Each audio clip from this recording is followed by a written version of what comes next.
ଜୟ ଜଗନ୍ନାଥ ସାଙ୍ଗମାନେ। ଆଜି ମୁଁ ଆଉ ଗୋଟେ ଜାଗାକୁ ଆସି ଯାଇଛି। ମାନେ ଜାଗା ବୋଲି ଏଇଟା ଜଙ୍ଗଲ ଜାଗାଟା। ଆଉ ଦେଖିପାରୁଥିବେ ତ ଏଇ ଜାଗା ଉପରେ ମୁଁ ବର୍ତ୍ତମାନ ଅଛି। ଆଉ କଣ ଯୋଗୁ ଆସିଛି ଆପଣମାନଙ୍କୁ ମୁଁ କହୁଛି। ମାନେ ଏଇ କନ୍ଦା ଗଛକୁ ଆଜି ହାଣିନି ଖିଆଯିବ।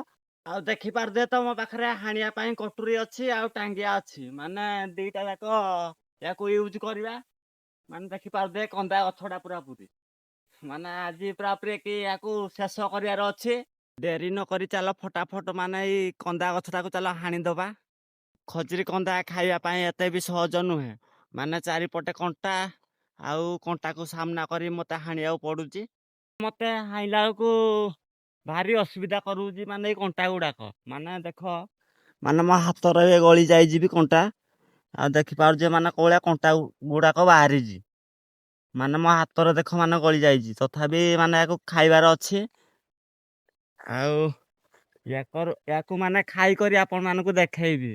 ଏତେ ଟାଇମ ଏତେ ମେହନତ ପରେ ମାନେ ମୁଁ ନିକେଇ ଦେଇଛି ମାନେ ଖଜୁରୀ କନ୍ଦା ଗଛଟା। ଆଉ ଦେଖିପାରୁଥିବେ ତ। ଆ- ଆଉ ନିକେଇ ଦେଇଛି ସିନା, ତା ମେନ୍ ବାକି ରହିଯାଇଛି ମାନେ ମାଣଟା। ଆଉ ଏଇଠୁ ମାନେ ହାଣିବାକୁ ପଡିବ। ଦେଖିପାରୁଥିବେ ତ।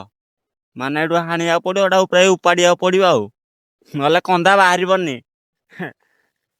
ଆହୁରି ମେହନତ କରିବା ପାଇଁ ବାକି ମାନେ ଅଛି। ଆଉ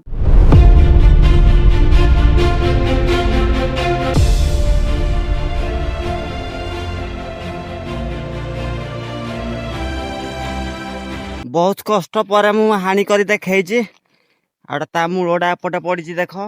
ଏଟାକୁ ଚାଲ ଫଟାଫଟ ଖାଇବା ଆଉ ଡେରି ନ କରି। ଦେଖିପାରୁଥିବେ ଖଜୁରୀ କନ୍ଦା।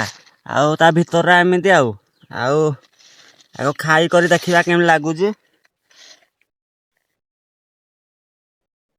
ଏ ଭାଇରେ କି ମିଠା ଲାଗୁଛି ଯେ। ମାନେ ଭଲ ଲାଗୁଛି। ମାନେ ଆପଣ ମାନେ ଯଦି ଖଜୁରୀ କନ୍ଦା ଖାଇଥିବେ କମେଣ୍ଟ କରିବେ କେମିତି ଲାଗୁଛି କହିବେ। ଆଉ ଟିକେ ମିଠା ଲାଗୁଛି ଆଉ। ହଉ ସାଙ୍ଗମାନେ, ରହୁଛି। ଜୟ ଜଗନ୍ନାଥ।